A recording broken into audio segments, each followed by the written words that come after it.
আজ এসেছি কীভাবে কাপড়ের নকশা বা জরি তৈরি করা হয় সেটাই দেখতে। চলুন আপনারা ভিডিওটা দেখতে থাকুন। এই মেশিনটার সাহায্যে আপনারা দেখতে পারবেন কীভাবে কাপড়ের নকশা বা জরি তৈরি করা হয়। এটি মেনলি অটোমেটিক মেশিন। এর দ্বারা আপনার ইচ্ছামতো বিভিন্ন ধরনের নকশা বা ডিজাইন আপনারা আপনাদের শাড়িতে তুলতে পারেন।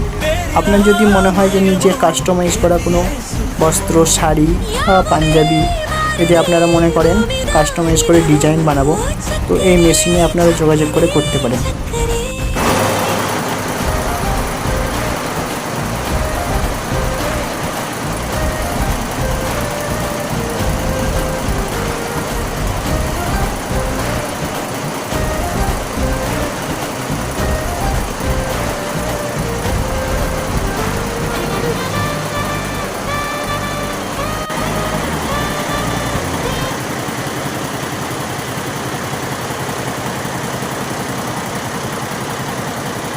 আপনাদের যদি এরকম কাজ ভালো লেগে থাকে এবং আপনাদের ইচ্ছামতো পোশাক তৈরি করতে ইচ্ছুক হন, তো যোগাযোগ করে নিতে পারেন।